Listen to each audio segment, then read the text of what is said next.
Hello, and welcome back to Baby Alice's Stories. This next story is called The Story of the Three Apples by Arabian Nights. The story of the three apples is an excellent example of the Unreliable Narrator, published in the 1001 Nights, Volume 1, 1912, translated from the Arabic by Edward William Lane.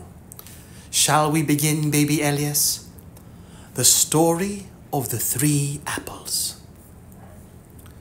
One night, after the adventure above described, the Caliph Harun Rashid said to Jafar, his vizier, "We will go down tonight into the city and inquire respecting the affairs of those who are at present in authority, and him against whom any one shall complain we will displace." Jafar replied, "I hear and obey." And when the Caliph had gone forth with him and Mesrur, and they had passed through several of the market streets, they proceeded along a lane, and saw there an old man with a net and basket upon his head, and a staff in his hand, walking at his leisure, and reciting these verses. "They say to me, thou shinest among mankind by thy knowledge like the moonlight night. But I answer, abstain from thus addressing me, since there is no knowledge without power. For if they would pawn me, and my knowledge with me, and all my papers and inkhorn too, for one day's food they would never find the pledge, accepted to the day of judgment. As for the poor and his condition and his whole life, how full of trouble! In the summer he fails to earn his food, and in winter he warms himself over the fire pot. The dogs follow him wherever he goes, and any reveler he cannot repel them. If he states his case and proves himself wronged, the judge will not admit his plea.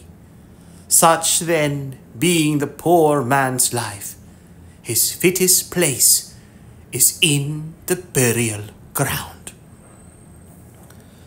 The Caliph, when he heard his recitation, said to Jafar, "Observe this poor man and consider these verses, for they indicate his necessity." Then, approaching the man, he said to him, "O Sheikh, what is thine occupation?" "O my master," answered the old man, "I am a fisherman and have a family to maintain, and I went forth from my house at noon and have remained until now. But God hath allotted me nothing wherewith to obtain food for my household. Therefore I have hated myself and wished for death." "Wilt thou," said the Caliph, "return with us to the river and station thyself on the bank of the Tigris, and cast thy net for my luck? If thou wilt do so, I will purchase of thee whatever cometh up for 100 pieces of gold." The fisherman rejoiced when he heard these words, and said, "On my head be your commands. I will return with you." So he went again to the river, and cast his net, and having waited till it sank, drew the cords, and dragged back the net, and there came up in it a chest, locked and heavy. When the Caliph saw it, he felt its weight, and found it to be heavy.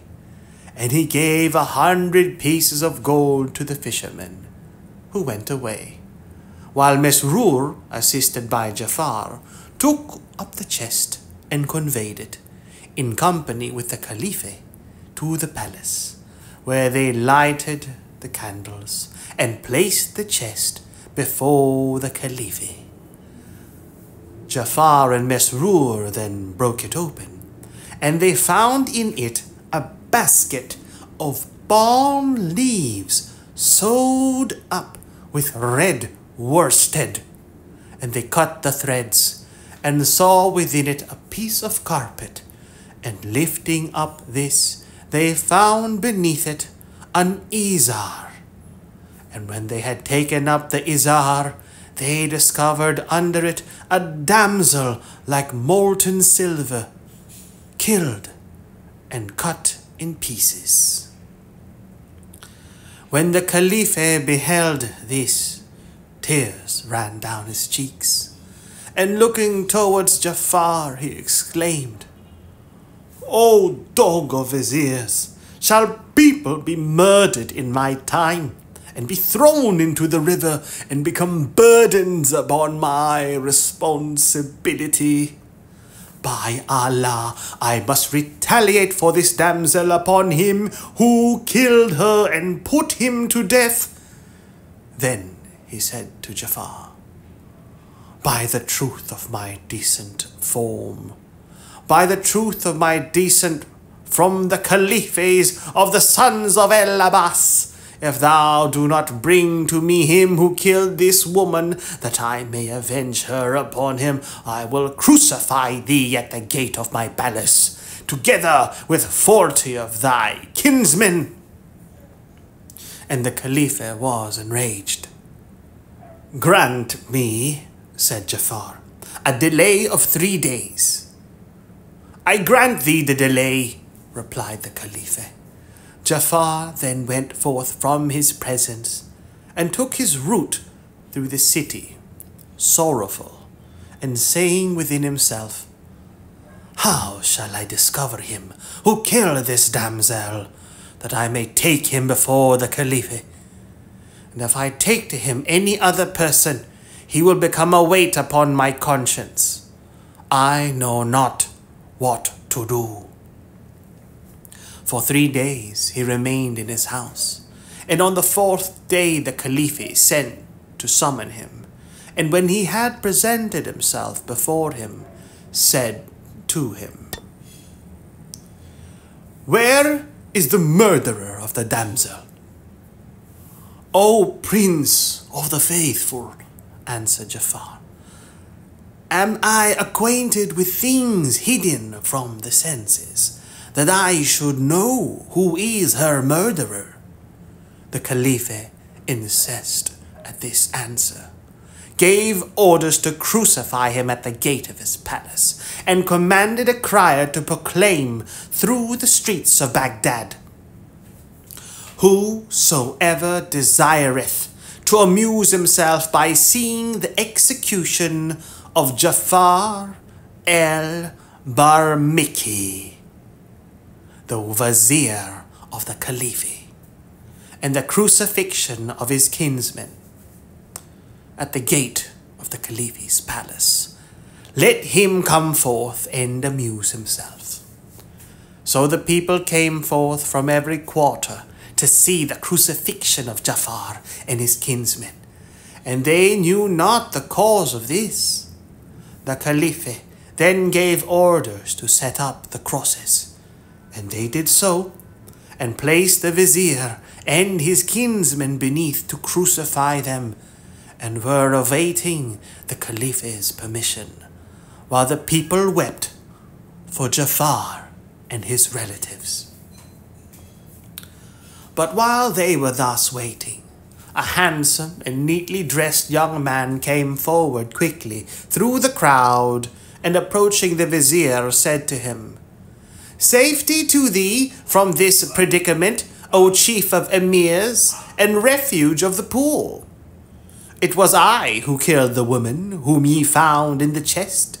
Kill me therefore for her, and retaliate her death upon me." When Jafar heard these words, he rejoiced for his own deliverance, and grieved for the young man. But while he was speaking to him, lo, an old sheikh pressed hastily through the crowd to him and the young man, and having saluted them, said, "O Vizier, believe not the words of this young man, for no one killed the damsel but myself. Therefore retaliate her death upon me." The young man, however, said, "O Vizier, this is an old man, imbecile through age. He knoweth not what he saith. It was I who killed her. Avenge her therefore upon me." "O my son," said the Sikh, "thou art young, and wilt find pleasure in the world, and I am old, and satiated with the world. I will be a ransom for thee, and for the Vizier and his kinsmen, and no one killed the damsel but myself. By Allah, therefore, hasten to retaliate upon me."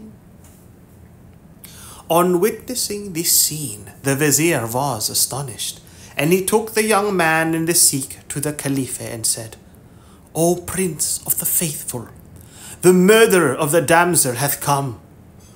"Where is he?" said the Caliph. "This young man," answered Jafar, "saith, I am the murderer, and this Sikh accuseth him of falsehood and saith, Nay, but I am the murderer." The Caliph, looking towards the Sikh and the young man, said, "Which of you killed this damsel?" The young man answered, "No one killed her but myself." And the Sikh said also, "No one killed her but myself." The Caliph therefore said to Jafar, "Take them both and crucify them. If the murderer be one," replied Jafar, "to kill the other would be unjust."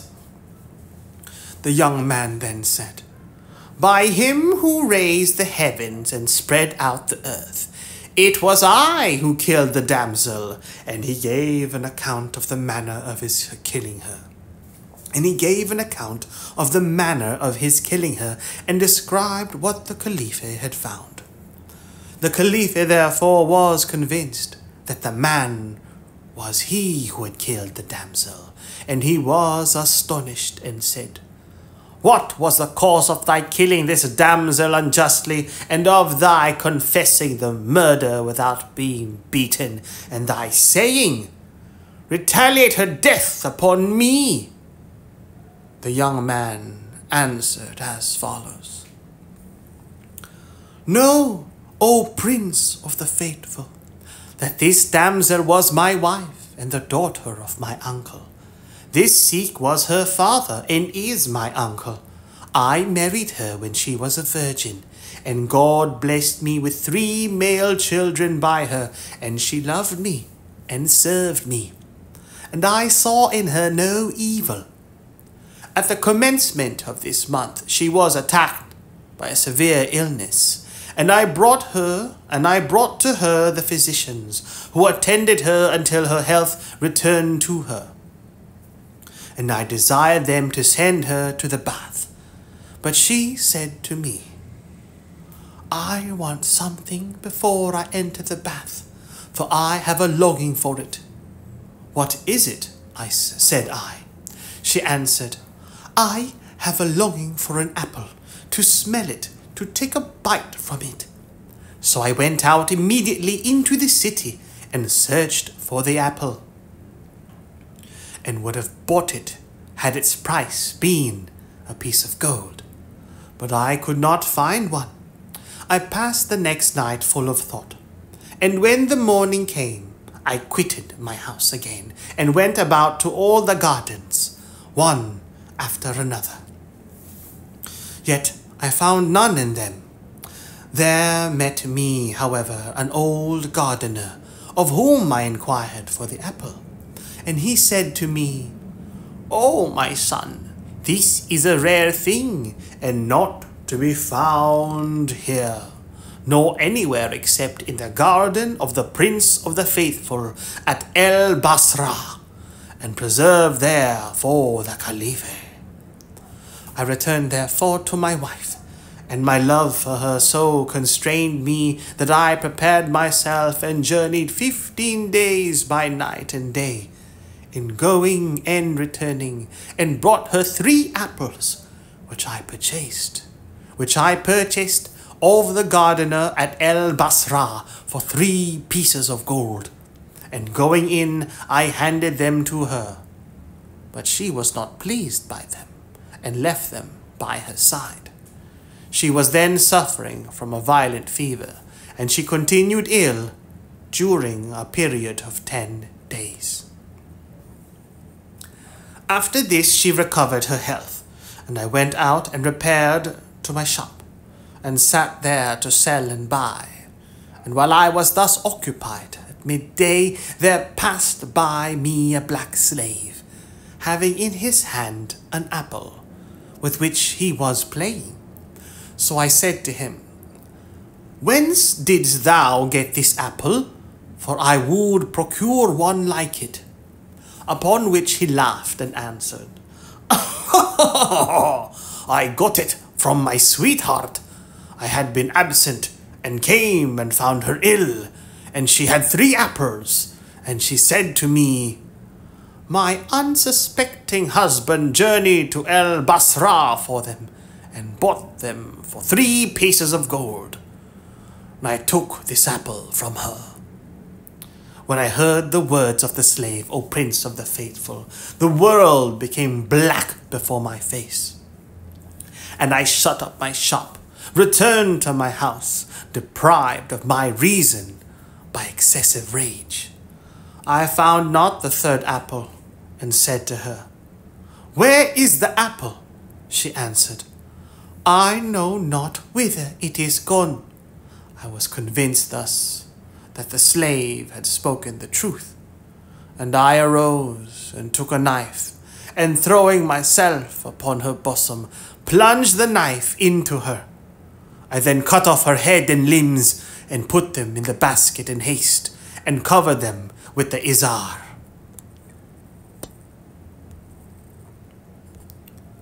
Over which I laid a piece of the carpet. Then I put the basket in the chest, and having locked this, conveyed it on my mule, and threw it with my own hands into the Tigris. "And now," continued the young man, "I conjure thee by Allah, O Prince of the Faithful, to hasten my death, in retaliation for her murder, as I dread otherwise, her appeal for vengeance upon me on the day of resurrection. For when I had thrown her into the Tigris without the knowledge of anyone, I returned to my house, and found my eldest boy crying, though he knew not what I had done to his mother. So I said to him, 'What maketh thee cry?' He answered, 'I took one of the apples that my mother had, and went down with it into the street to play with my brothers. And a tall black slave snatched it from me, and said to me, Whence came this to thee?' I answered him, 'My father made a journey for it, and brought it from El Basra for the sake of my mother, for she is sick. He bought 3 apples for 3 pieces of gold. But he took it from me, and beat me, and went away with it. And I am afraid that my mother may beat me on account of the apple.' When I heard my son's story, I discovered that the slave had forged a lie against the daughter of my uncle, and found that she had been killed unjustly.